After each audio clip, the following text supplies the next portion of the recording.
Wine and Chill, your home for all things millennial adulting, student loans, career, fitness, finance. I'm here with my good sister and Desiree, and we're going to talk to you today about being first-generation attorneys. So as a first-generation attorney, what are some things that you wish you had known prior to going to law school? I wish I would have known about, regardless of what space you enter, transactional or litigation, how much of being a lawyer is to be a good writer. Ooh! Yeah, I make a point to drop that gem. That is, ooh! I'm making a point. Anytime I talk to people, I always drop that gem because people don't know. You don't know. They don't know. Whatever you can do. Like, I just did not Legal writing is a different beast. It's a different beast. Oh. There's nothing like it. I have seen, The Woo is my PTSD from legal research and writing It's course. trauma. It's trauma. I've seen people drop to their knees. People who have been scholars, people who have been, huge in academia in their own academic institutions prior to law school, whether that's grad school, people with PhDs, people with LLMs, which are, or seeking LLMs. They have their own law degree internationally, but when you come to America, you need to get American training in the law, which translates into a degree, an LLM degree. And so I've seen all these people. I see all these people fall to their knees because legal writing is unlike anything else. Legal writing is not about how long you can write for, how smart you can sound. You need to be as concise, succinct as possible. There's always a way to say something in a more concise manner. Even that sentence was terrible. What is it called? It's not Iraq. It is Iraq. Iraq. It is Iraq. Okay. Issue, rule, application, conclusion. Hello. I still remember. Because it's trauma. I'm traumatized. Oh, yes. Sorry. Is that church procession going? That's what the fuck? It's fine. Y'all hear this? Is very Brooklyn. Very Brooklyn. So writing. Get all the baby stuff out the way, like grammar, sentence structure, paragraph structure, organization. Get all of that stuff. IRAC. That's legal writing. Which is legal writing. That's but you don't gotta worry about learning IRAC now. It's about getting all of your writing together now, like all of the basic skills. Yeah. Stop playing. I was playing. The things you gloss over in undergrad. Don't do it. And we focused on like making papers long and fluffy and sound all artsy. It's the opposite. Hell to the no. Get to the point and get there quickly. Right. Get to the point. You need the facts to back up the point. Like even I'm a transactional attorney, so I basically redline agreements, negotiate software agreements. You don't need all that flu blah blah. Superfluous nonsense. But yeah, legal writing is definitely a beast. Yeah, at least get your writing down. And then when you get to law school, you can learn the legal writing aspect of it. I would say maybe take an extra English course, in undergrad. Be aware. There's certain things you can prepare for. I think awareness will help you. I think that would help me a lot. I was just in shock. There's certain things you can prepare for. Don't try to be like a beast at being a law student because you're only going to be a law student for 3 years. Second point. Second thing I wish I knew before going to law school was about how much branding matters. Your brand follows you all the way through.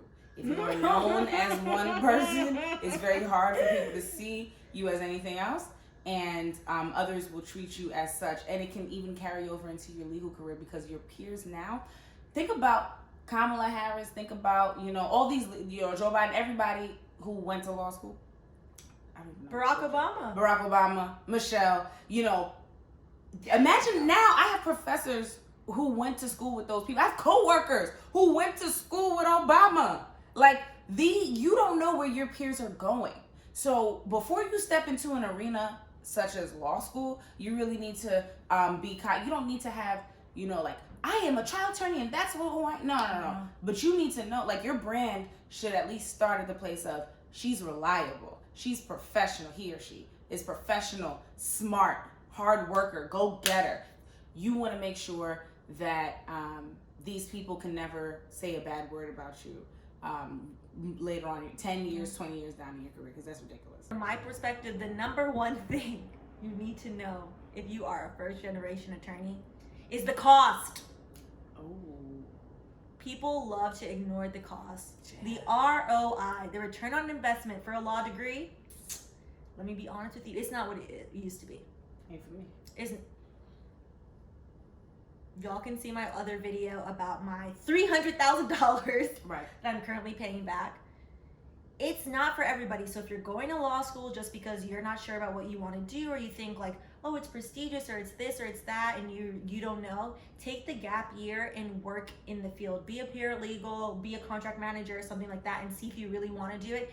And then make sure you have the grades, the LSAT score to get the scholarship money. Yeah. Because the average cost of law school now is $200,000, $250,000. I borrowed $214,000 for law school. Mm-hmm. It is not cheap. Yeah. It's not cheap for you to do it and then realize halfway through or at the end or 2 years later, hey, I don't freaking want to do this anymore. Because you still owe that money.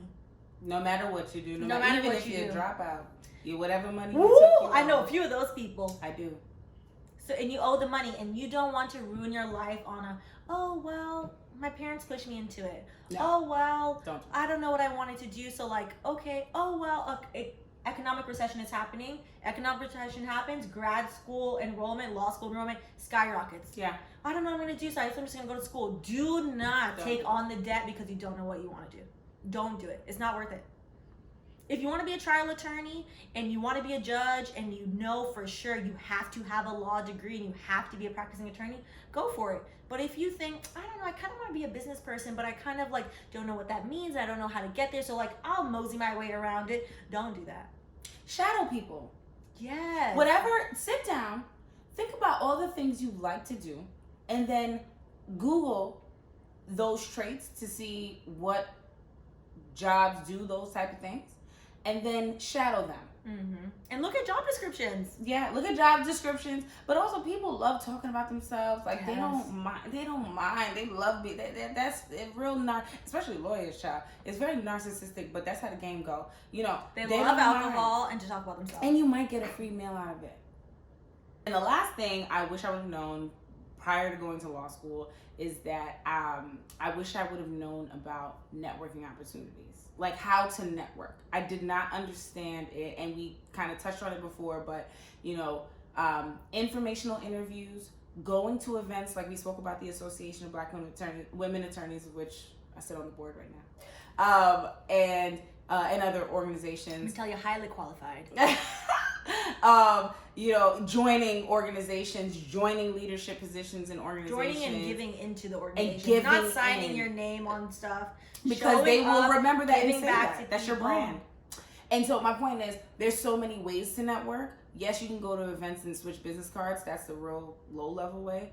You want to get involved, especially if you're interested in something like the advancement of women of color, of Black women, of you know, of Black people, of, let's say you want to be a real estate attorney, you want to join an organization like that. Let's say you're Haitian, you want to join HALANI, the Haitian American Lawyers Association of New York. Boom.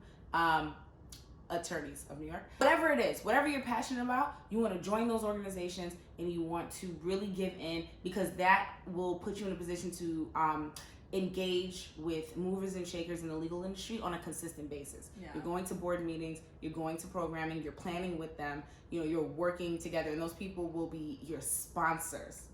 I gotta drop this gem real quick. There's a difference between a mentor and a sponsor. A sponsor will get you an interview and a job. Because A mentor is, you know, very good. They can guide you on all that stuff, and you need mentors. It don't really cost much. A sponsor is someone who's going to invest in you. Specifically, a sponsor is someone who speaks about you highly, advocates for you behind closed doors, doors that you do not have access to.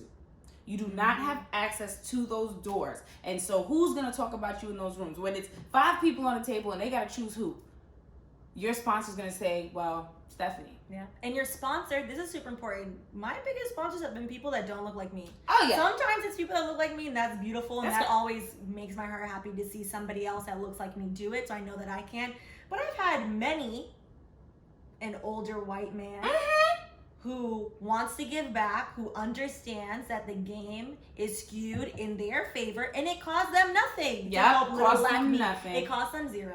And can I, you know, 2 more things with that? Yes, I love most of my sponsors are white men, because the big fact about this, and I tell them this to their face all of the time, is that they do not see us as competition.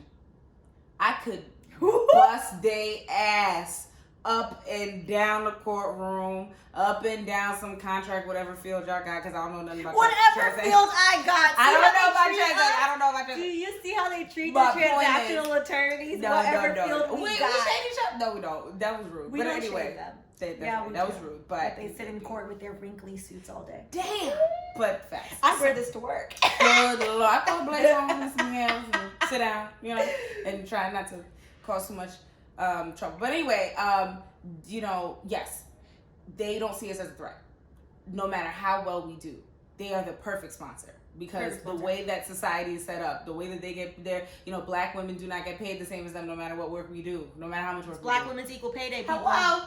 This will get put out next week, but just remember, today was Black Women's Equal Pay Day. Hello. And you deserve more than 60 cents to a white man's dollar. Okay. Don't be afraid if you're not, comfortable, or if you have imposter syndrome, or if you feel like, oh, that person's not going to want to sponsor me, they're not going to want to mentor me. You have a lot of commonalities with people that you don't even realize, so don't count yourself out. Let somebody else count you out. Let them say no. Don't say no to yourself. Walk up to them, shake their hand, and say, hey, I want to talk to you about XYZ. I did my research paper on the field that you're in. Mm-hmm. I think this about it. What do you think? Okay, cool. Thank you so much, guys, for tuning in to Wine and Chill. If you have any questions about being a first-generation attorney, you can leave the questions in the comments, and I'll go ahead and answer them, whether that be about how the course load looks, what classes you should take, difference between transactional and litigation. Happy to answer all those questions. And big shout out and thanks to Desiree for joining us today and for being my first guest. Thank you, boo. I had so much fun. I love you so much. I love you. Listen, special shout out to Desiree's the reason why I passed the bar. Oh Lord, that's another episode. I say this to her all the time. Desiree was my study buddy, and I literally, so I'm a hyper planner, obviously, type A. Yep. And I made us a study schedule. Yep. And in the study schedule, we did 4 or 5 practice exams. Mm-hmm. The New York State Bar is 2 days long, so this was 2 days long of exams, simulated exams. It's not real. The first one we did, I literally broke down because I didn't know the answer to something and then started crying. And then Desiree just looked at me and was like, Stephanie, it's not real. And I was just like, oh, I'm gonna fail. Full. I had never seen this girl. I have been on an executive board with her. I'm not a crier. Challenges. We have gone to administration. We were the year of Eric Garner. We were the year of Eric Garner. Had a lot of soul. And I have never seen this girl break down. That was the scariest shit. I was like, well, girl. And I was like, and then breathe. I was like, you're right. It's not real. Okay. Right. She and had then to come back to my reality. Test. She had to come back to reality. That was the weirdest shit, but I love her. We could talk about the bar exam another time, because woo, child. What you gonna do? Rough. Love you, sis. Love you, sis. Never forget.